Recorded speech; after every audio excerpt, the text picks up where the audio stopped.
kenshi nagerageje bigahomba ndavyegereje bigahunga shize nk'akariro bikarurumba natwara buke buke naho nkagonga saragiye ndandura mu telefone twavuganye kare sasa yarambwiye ko yaje mugabo uramuzana ibintu byo guteba nk'ubusanga yaciye mu piano sasa nyazo uko uri tayari nayicejeje sasa ndifuza ko nomusoza kwirekura uryoherwe nisanzure nk'umuriro sawa kwa kenshi dusoza usana umuntu afite ubwoba bwo gukunda nakara dodo ni mangaria Big man. Agora. Lino G the building. C'est comment? Ça va, karibu. Ça va. Bikwaye. Fresh. Uberewe byatari gahunda ndice programme yanyu. Uje twari tugiye. Wallahi. Ego gute none. Fresh, jemeze fresh. Sinzi ukuntu acinga ball ndavuga ati reka ndiko kwitira kwanza. Lino G have been a while. Yeah, man. Almost was show last Friday so nari indi so ndavuga ati. Yeah. Atari jema makuru yanyu kandi umva Gyoha nayo on trend gasema cyane mutizame mama Gyoha. Kabisa. Ça va. Ego nawe. Records. Game kadei cyane siko. Hari utuntu twari tugiyemo.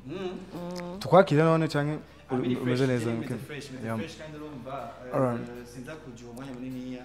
tafukana buje. Yeah, all right. Sasa Lolilo bidondo. Sasa jereka da profite muri Hangout kabisa. Kubera yuko mwebwe bari masiki mchoroshe Monia Fleur no munaguma avoyage mwanya wose we squeeze una show nyingi sana sasa na professor muri Hangout ndakuwa nimeteko n'ivyatari. Ko diswe sante ko kunzi wa Hangouts they can't wait kubona kubera I mean muri kumwe vibe with the best energy. You guys ready? Yeah. Mo, are you ready? Fine. Hey, what's good family? J'espère que vous allez bien. Moi de ma part Binoni. Fresh sana. Ya Friday kuryoherwa, ya vendredi vibinga, ya Friday ya pop. It's all about hanging out. Buzz for it, that's my name. It's another fresh Friday. Ya vendredi ngenda nzana batumire batandukanye kugira bashobora kukubwira histoire yabo, kugira bashobora kukubwira bimwe muri byinshi bamaze gukora muri carrière iwabo, bashobora kugira impact bagusigiye mu buzima bw'iwabo. Ya vendredi ngene tugira energy na the vibe really positive. You already know. Buzz for it, that's my name. Most of you cyane kwera yuko that's my first time bano ndabakoresheje. Have been a while aci umwaka wose narakoresha Monia Fleur, aci umwaka wose narakoresha Lino G. Mugabo this time around duhuye muri kamera zimwe twese uko turi batatu bisigura yuko ni ibintu byiza cyane. Lino G amateka amaze gukora simakeya, Monia Fleur amateka amaze gukora simakeya, turayabona amwe turayikawusha mugabo uko biri kose amaso yacu abayamaze kuvuga ati kano kabisa karasomesheje. Ni Lino G this time around afite indirimbo shashe yitwa Irya Nyuma. Congrats imaze kwiza 1.1 M viewers mu mezi abiri. Iyi ndibaza yuko biri mu bintu by'amateka dushaka kwandika muziki wacu. Ni Monia Fleur muri category y'abigeme amaze kwiza more than 1 million viewers ku ndirimbo yiyo. Bisigura yuko bino bintu tubyandika ahantu uko biri kose tuzokwibutsa abatoya bacu canke bamwe batuza muri mu zindi generation zitandukanye. Tubabwira ati bano bantu baragize impact itandukanye. Bano bantu babiri babonye barafise ikintu bagusigira mu maso yawe. Abenshi bamwe batati est-ce que barakundana, est-ce que ni couple, est-ce que ni showbiz, est-ce que bari mu wiki jeje ngene je sais pas mugabo bice muri Hangout turaza kumenya the story yose bijanye nayo. So ladies and gents, ndagusabe mu byubero byawe tubakirana akaruru kenshi, urukundo rwishi, vibe na energy nyinshi. Bano bantu kama kawa Hangout kuno twakirana tugira hala 5 hala 5 Sawa. Big voices. Fresh. Umwaka ni muri Nyagozi. Amateka mwakoze ni menshi kuri Lino G. Muri umwaka ibyo wakoze ni byinshi kandi ni byiza kandi tubishimisha amaso. Ubaza yuko ni cyayi ikintu ukoresha kugira still ugumuba the new Lino G. Naza ko ari gukora ikintu cyane utera updating kubera ko aho wari uno munsi aho wari ejo se uno munsi plutôt. So nibaza ko jiwe ubwanje nta bubasha burebure mfise bwo kwihindura umuhindurwa n'ivyo akora. Rero demo dukora byinshi demo duhinduka. Yep. Ubaza yuko personality yawe yahindutse gute? Sikure kuko still ubundi nagumye ndi wawundi nyene gusa hiyongereye ko ahubwo ibindi bintu. Habaye ibindi bintu bishasha nakoze byongera ku byo nari narakoze. En fait nagumye nduga buke. Bivuga bigahinduka mugabo kagumuri wawundi. Yeah. Kirakomeye cyane. Bigenda gute kugira alors que tuzi yuko abenshi bahinduye ibikorwa uko bigenda biraduga niko bahindura na personality yabo vuga kuri Lino G still the same n'igihe bangukoresha kugira ngo muri Lino G nyene wo muri 2000 combien 2000 genda kuva 2000 c'était quand quel gihe 2018 19 gutyo imagine 2019 and still 2024 achari wa muri Lino G nyene personality yabo nirahinduka bibaze yuko ukoresha ibanga ryahe maybe je nazo ko sindi umuntu watari cyane ngo menye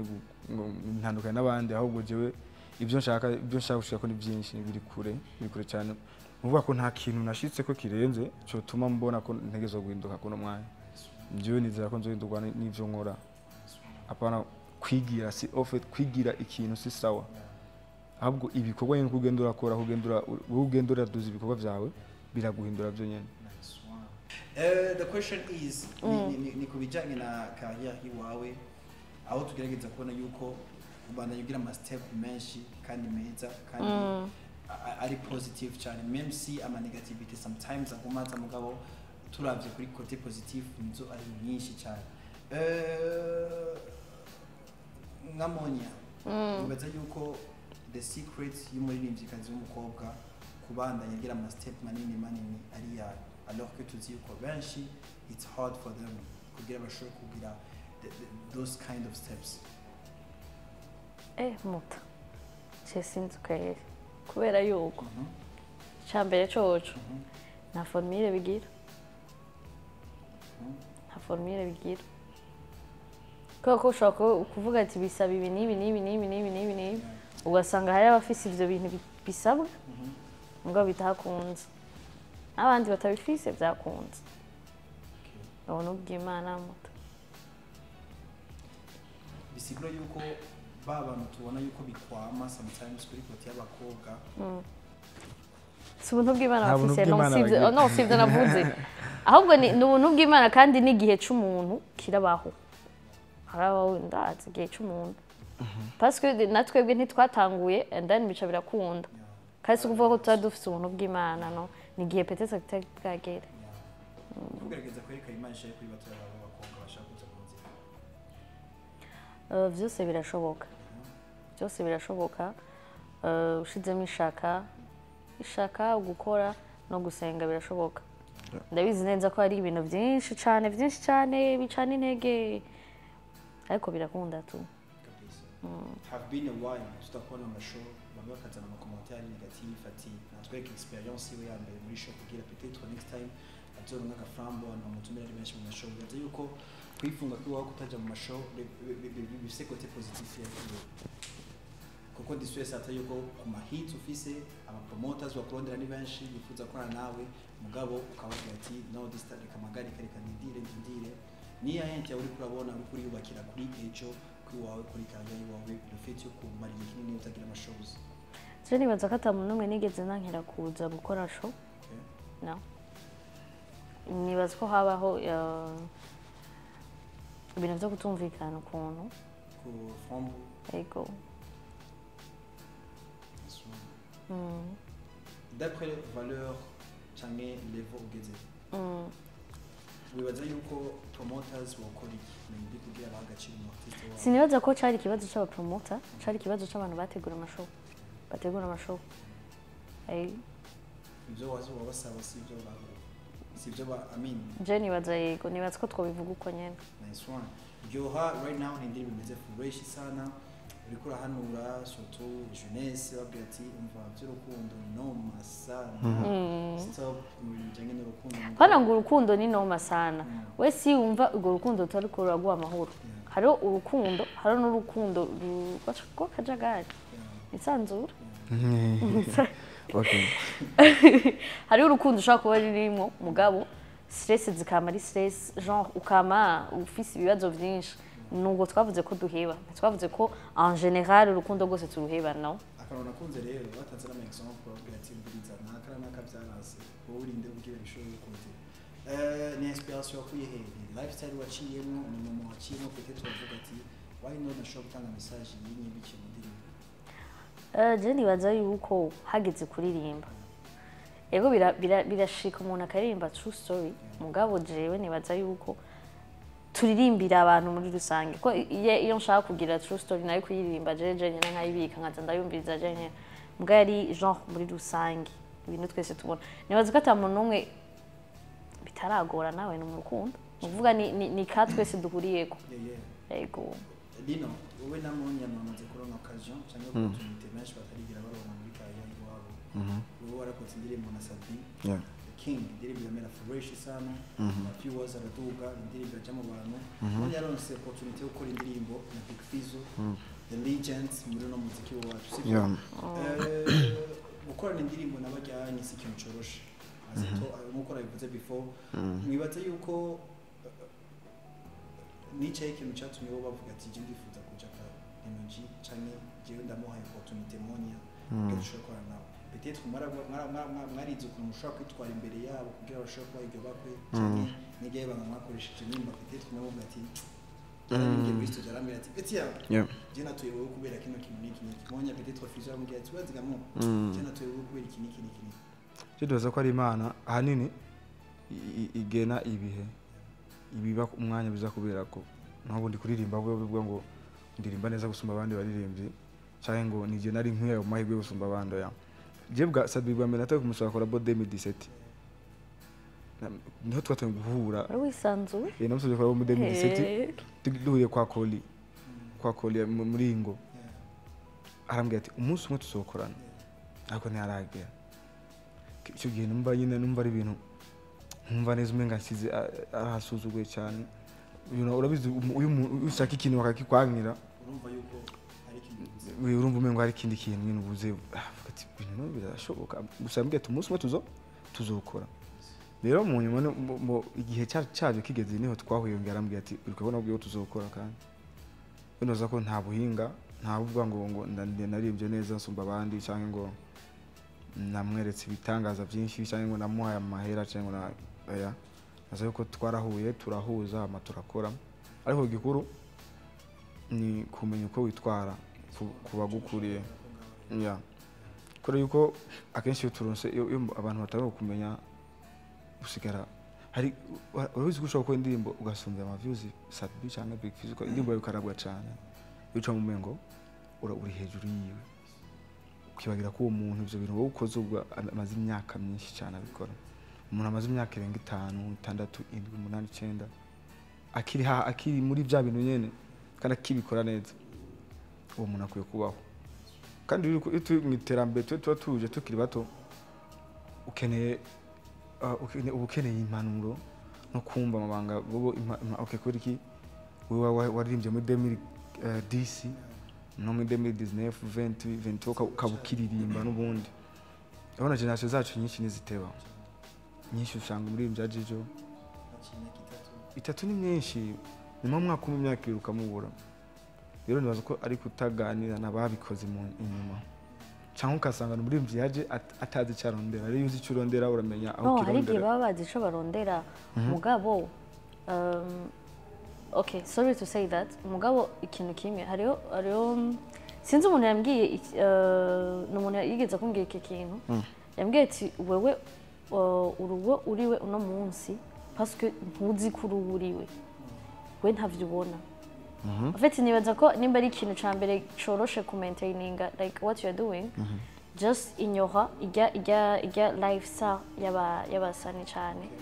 urumva kwirashaka kukubesha cyane ndani ukaja mu yindi nzira yindi no voilà nibaza yuko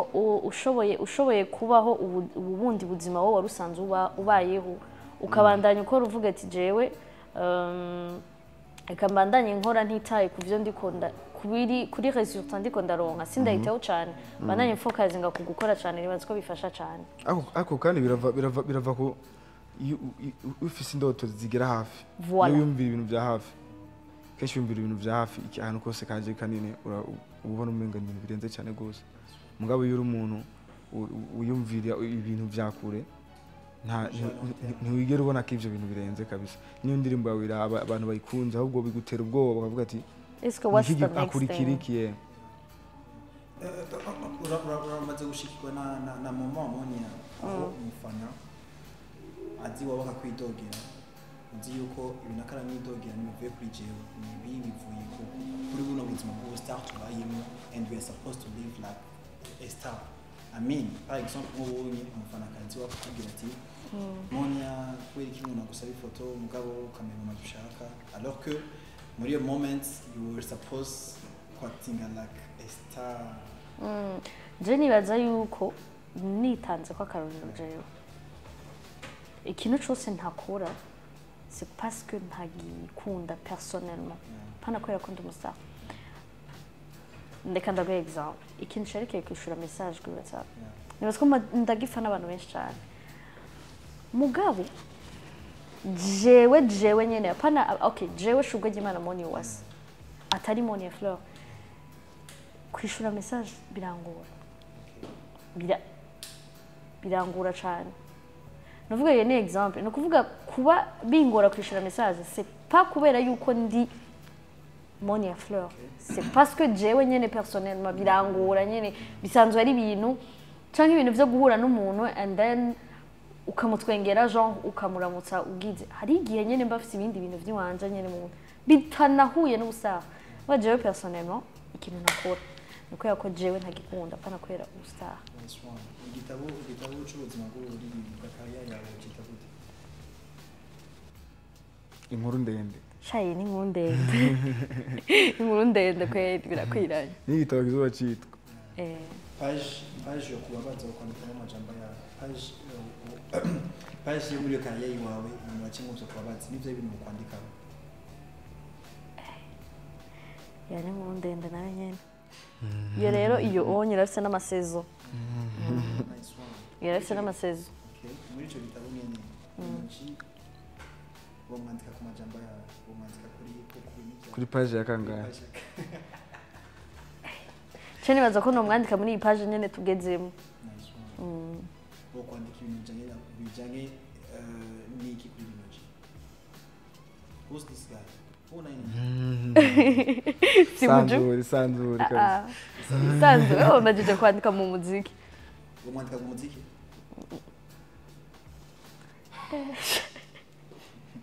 Ibintu ni birebire. Yeah, feel free. No, feel free. Ni Sanzuri. Kwandika umuntu ukuntu muzi. Cyera wumva Lino G no mwandika nyene ku nkuru abantu bose baziko. Nta bishasha no kwandika ko kuri Lino G. Abo kuri ndoyeze umenga niho no kwandika ibindi bintu. Oyaye Jeff njere ari mu kiganiro wawe. Kiganiro gikurikira. Mu kiganiro gikurikira. Lino G guhura nawe kwa Monia Fleur byahinduye iki peut-être muri personnalité yawe muri carrière yawe mu buzima busanzwe tutabona twebwe ku social media maybe muri inbox yawe. Nta kintu kimwe kiba mu buzima atampamvu kandi kidafite icyo kigiye kuzana. Niwisanzure cyane kuko nibavuze uwo ariwe ni shugwe ry'Imana cyangwa ni Monia Fleur. Reka dukoreshe muri ku izina rya Monia Fleur muga muri sens ya shugwe ry'Imana. Merci. Sawa. Sasa njye nibaza ko atakintu kimwe kiza mu buzima atampamvu kandi byose bikora Imana. Ntushobora twari tuzanye kuva kera naenda muzi ko ariwe nawe yarazi ko ndijewe ariko sitwe twapanze ngo tugoma duhure kuvuga guhura kwacu hari ikintu ari cyabiteye kandi icyo cyabiteye nacyo gifise impamvu. Yeah. Asi. Muri management ni hiri. Yatumye. Abantu badufasha twese n'abagenzi cyane gose. Ibintu bisi bahuriye ko rero nibaza ko nibo baduhuje nabo iyo bataza kubabungira ngo nugugira ngo ntwari guhura nkuko twahuye ubu yakwa kuzohura mu zindi nzira mugabo abadufasha nibo baduhuje korandira reka kurabigitsure n'amahoro. Iyo muravye mu maso Lino G mubona niki ga Monia Fleur iyo uravye mu maso ndo wayezu mubona niki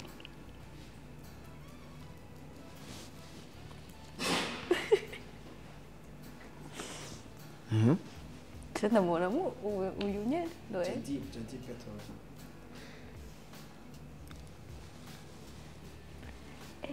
Ushaka ko nisanzura cyane. Feel free. We are outside. Tuko tuna hang out. Do you know that's friend? You didn't know that you need like what ukeneye mu buzima bwawe. Is he your friend? Just friends. Bari biki. Wambajije cyo namuravye mu maso cyo ndamubonamo. Okay, mu bugenzi bwawe.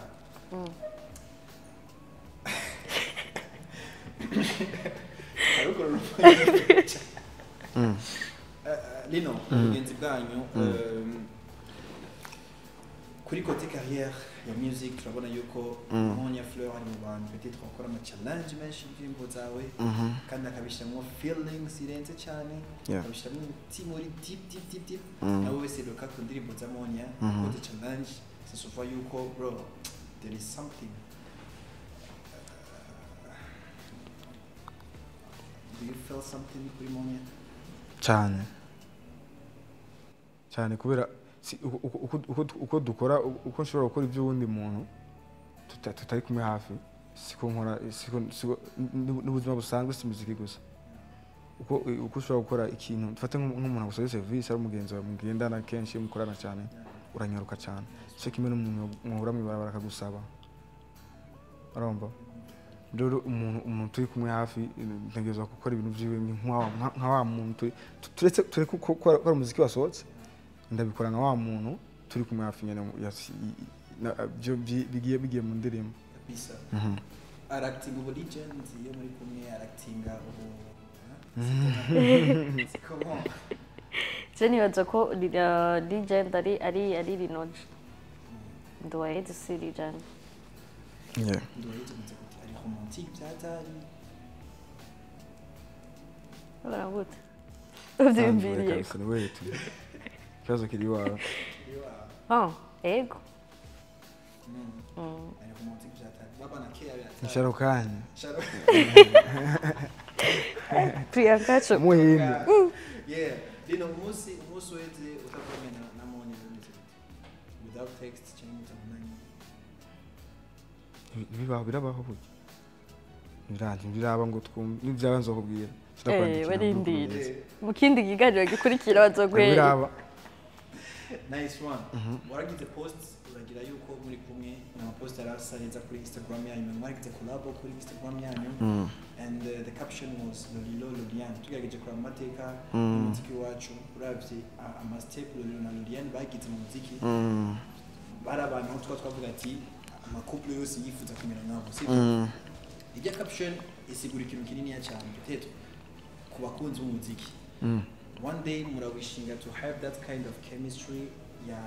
Lino G hamwe na Monia Fleur maybe turonka ama music indirimbo zitandukanye ziwanyu cyangwa tukaronka ama shows muri kumwe babiri cyangwa tukaronka I mean mwamaze ku planning ico kintu batari bamwe sanzure je nibazo ko biriya nibyasohotse ubwa mbere ibyo wabonye inyuma ya bijya rero naho hari ibindi rero plan ari bizoca bikurikira ari indirimbo zikurikira ariko ni byiza nibazo ko batuye akarero keza bari abantu inspire sana maana sasa gahunda iyo Imana ntiyadufasha twakuze tubafana kabisa batukira abana twakuze tubafana bararenze kabisa biko birahura ariko biko birahura uko birinjira nabo ibintu byose biri ahantu bishaka guhurira mugabo plan irahari je ndibaza ko ihari katendere episode ikurikira ubona ngo Monia no munavaje rwose relation distance n'icyo gutwara ubunya n'umuntu ubwo ndashobora guhamagara umuntu ari hehe kure ahantu habaho ku isi kanza ntana kure habaho reka ahantu kure kibaho ku isi kabisa kabisa nivyo bintu wabuze ku ex wanga ko rimwe cyukora cyana aba ex ngira niyo yatanga igitabo cya mbere niyo zona kihetse hari ibitabo turiko turandika mbega hari ibitabo turiko turandika kaka yes was for real Lino G hamwe na Monia Fleur kera ariko twagira nyine tuyo couple twarondera tuzina nyine dufatanya tubwe n'abashiri bacu bibona naratanzwe kutubona ku mastati muto kandi ndabari Lino Fleur niba sindigera nabibonye ndavuga kumbe sasa ako siko kabisa Monia na Lino G nakaye kazira mufatanye kugita grenade utuzina kenshi tuzana abantu duzana abantu ari bwaba grenade ko tubera Roma mugeza rumwe explose bye yes umuziki wacu ugerageza kugenda mu muvuduko utandukanye kandi biri mu bintu peut-être bituma bikoresha industry mugabo d'une autre part abantu bakavuga ati bino bintu bikoresha industry ugerageza kwa ama showbiz aba ugerageza kwa ama beef aba natwe twese turabibona sivyo mugabo ni Lino G asohoye igikorwa ciwe agisohora kiri mu nzira nziza how great showbiz how great content yotuma abantu bavuga ati bibaza ibintu byinshi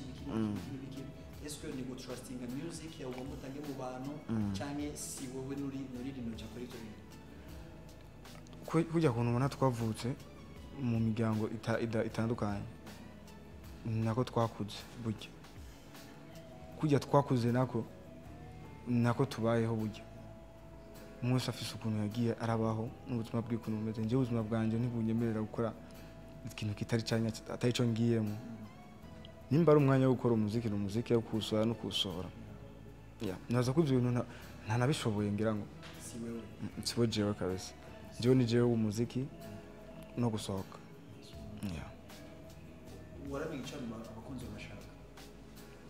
of course kubera ko bakunda umuziki ntibazwa tuba bakunda ivyo bindi bintu by'inyuma biba kugira ngo umuziki usohoke kubera ko even izo bases zishobora gutuma bakunda umuziki sinibaza maybe ngira ngo kubandi ariko kuri jewe mu byo nizera nibaza ko ivyo bituma bakunda umuziki good music is a good music forever kabisa mo ni ndirimbo Lino G fana byataye Kino playlist yawe Kino before ko nyamiza sha umva bijanye ivyo bintu cyane before ko igihe 2 mois isohotse shasha kabisa umugana nenda yiza avant kwisohoka bekunjaniranye kumugira muri replay ngene ko muri wumvirize no natuza ni bon that's your fair kako c'est lui ndoyezo Jean bijya bindi ni Lino G zaba play ko turi sana ngabo in real life ni ndoyezo how can you define this guy sha boss Lisa wisanzuye gose muncamake vunagura muncamake yitwa ndoyezo mu bishi tukaja muhira kwa mukome ati mama amutipa mu présenter ni wa muti yaramutse papa wetu rafika mbali mama kandi tunajwana nishobora kuzigura kandi ujaja kwisigura ngurumva ngo bezigururu Felisa kuri je na Lino G oya uramuzi muto uramuzi baramuzi mu buzima busanzwe nka Duwayezu mu buzima busanzwe nka Duwayezu uravuga ati yavukiye mu ntara Kayanza akurira na mama we yitwa gutya Havasanga abantu batamuzi sasa reba abafana havasanga ndabaye information badakeneye kumenya usanga ugiye mu bintu biri deep nisanzuye cyane nice one Lino Irya Nyuma ni Kwega imeze neza kandi indirimbo yakiriwe neza n'abakunzi bayo no mu mashow yaboneka yuko indirimbo performance iguha vibe imeze fresh sana let me know the story about it and stick on Irya Nyuma iyi story ivuga yuko ni inkuru y'urukundo rw'abantu bagerageje kenshi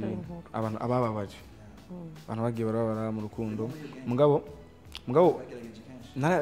reka manze shike gato nashaka gushikira umva ni inkuru y'abantu bababaje mugabo abo bantu bababajwe aronse umuntu bundi agomba umva bati ko bimaze kwanga kenshi kangerageza hano basi nibwo bwa nyuma bikata ibintu byo ari byo nshashira ku ruhande umva n'umuntu yababajwe aronse ubundi muntu mushasha mu buzima bwiwe agomba agerageza bwa tuyu nivyangira ngaha nzoca meba no wasa ya umuziki rero uvuze upanze ibintu utarashikira ngo nzobaho guca ukavuga ngo ukavuga ati nubundi je mu mwaka uzandazi ko nzoba mfise ikiniki oya aba wihenze kuko ntibibaho ushobora kuba wapanga kiga bikazokwanka cyangwa ukaronka ikirenze kiya gihe twarakora kubera ko abantu batakuzi barabizi ukuntu umuntu abakora umuziki gukora gusugira ngo just ko twakora ibintu dukunda uraheba amahera yo kuriha inzu ukajya muri studio ugaheba amahera ya minonso ukajya gukora video aho twari tukiri abanyeshuri mba twabikora nk'ibintu dukunda mugabo ntitwabona ngo ejo ngo azobameze gutyo ariko kujya kuntu iyo ukora ibintu ukunda kenshi Imana bibibona kandi ushizemo ishaka biraza naza ko nta muntu yashizemo inguvu cyane mu bintu akunda uzi ko ukunda byanyabyo uvyanke forever ari gihe bizobikunda ingwane nyinshi urazizi kera ukora atamuntu akuzi nawe urabizi ko ubusa nk'ahantu uri ahantu hugaranye n'inguri wenyene baya bantu usubona ko ari cyo bagufasha ukabondera ukababura n'uwo muhuye nawe ntakwiteho ibijya rero kenshi ahubwo nibyo bitanga inguvu ku muririmbyi azi ko ari cyo cyaba gushikira uravuga turiya muntu watariko aransubiza nkeneye gukora ku buryo ejo nawe azondondera ejo nawe tuze turondera nama tuvugane biratanga inguvu cyane rero ya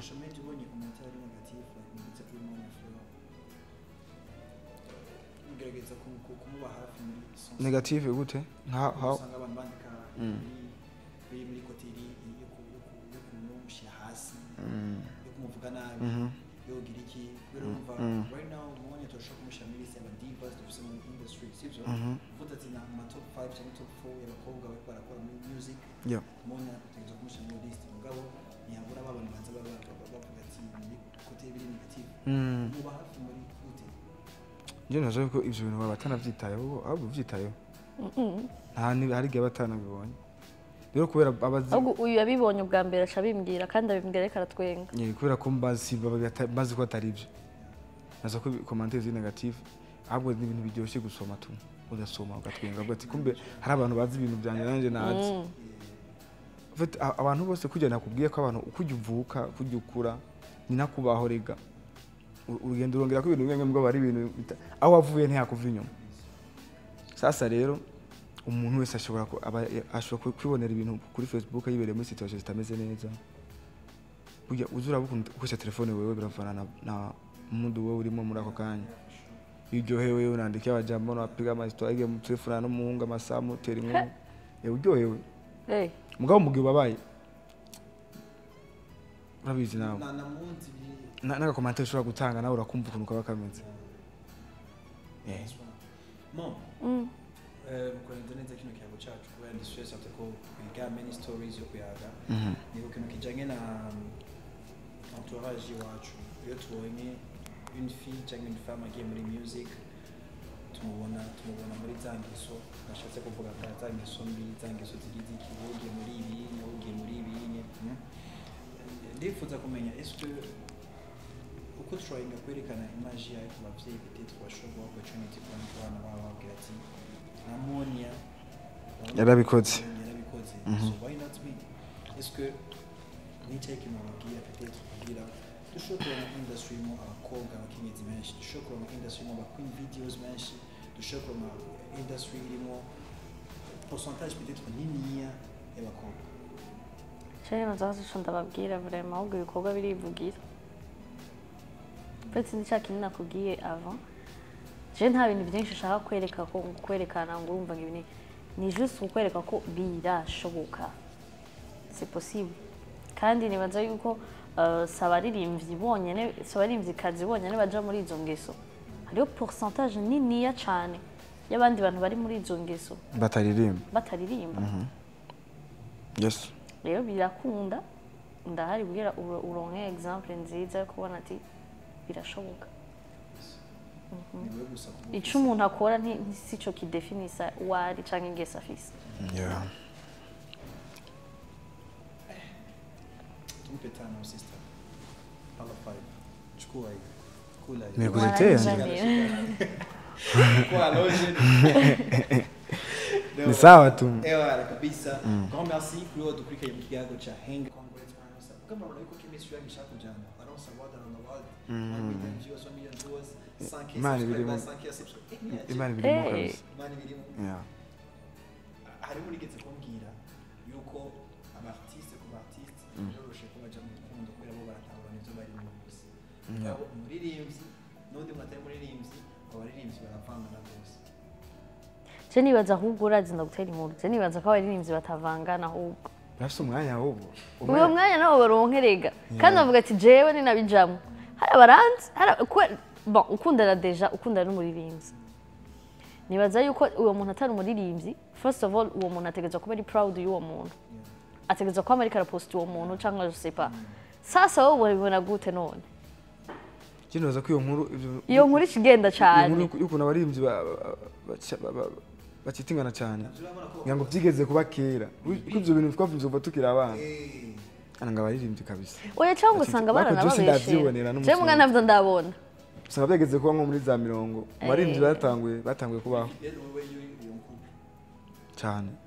je nta n'umwanya mfise ubu mwanya sinoburonka kabisa ya simtakuwa pale baravyibonera ndamuvyibonera turashwana harimo twuba dupfuye iki agiziki ko n'amakosa yiwe ca tuyashira muri management acaba amakosa ya management kazo dushwana umunsi umwe turabemo tubipime we tubigerageze dushwana gatoya kabisa ahubwo we duheye idubona twopfa dufiki je personnellement ndazi kuja muri Lino G ku stage abantu baduka ni cyane basi oya ntibazosubira kabakawa so grand merci kuri Monia Fleur merci beaucoup mani gwezagire cyane ko washoboye kuma time yawe ko washoboye kuba uri clean usa neza uko kose just kubera hangout grand merci ufise plan iza ya kuryoha cyo gusohora indirimbo ne gusohora indirimbo nta n'iyindi kwe niko kazi gusa umwaka uraheze twidire ikindi gikorwa before yuko umwaka urangira canke kandi kamwe gusa back to back kamwe konyene kabisa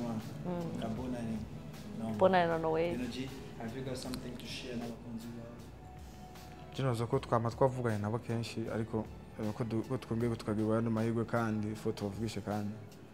sasa rero nibaza ko twebwe tugeze kuno mwanya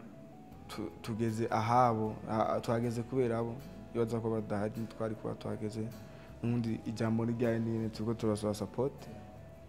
gushigikira umuziki w'u Burundi umuziki w'u Burundi usohoka cyane ubu barimvye abarundi barakora cyane nibaza ko ijambo rijyanye n'ine turifuza support y'abafana iguma iduga kubera abana ama views yaraduze ubu abantu barasigaye bitaye ibintu cyane ijambo n'icari ryaye n'ine wanaye mushigikira umuziki w'igihugu ndiga mabona ko yatera imbere abarivye ko barasohoka baje gukora ibiteramo hanze nasa ko ibindi byose abatwe duhari bya turirimbe nange mu haribwira mu dushigikira kugira ngo tugire ingufu yo account ya Monia Fleur kuri subscribers indirimbo shashe twaryoha wumvirize mu message imeze furesh sana mugabe ikintu gitangaje nuko yunyesha ka chance ya nyuma yarayironse kuri hama Monia nawe yakubwira ati nimwe gutera stress ntivyumvikana kaza gutera stress ucubivamo gahunda niyo birahuye kabisa kirijyanye mama usimpe stress acha gucika kama kawa iyo ndirimbo yumvirize share hano hose nimba ari commentaire nimba ufise kumeze fresh sana piga gitwa like hivi kama sharing hose kuri account ya Lino G ndirimbo yamaze kwiza more than 1 million viewers anytime yumviriza wisharing kwera yuko ni indirimbo zirimo message nziza cyane harabayeho écriture ya Lino G muri Ryoha room shara ishura kweli irimo no ngende muri commentaire muto ngende muri commentaire wallahi bavuze ngendirimbo ngo ni ari Lino G gauja ngo nasubiyemo indirimbo ya Lino G kidogo tu ukireba kidogo bakubera so my people peace out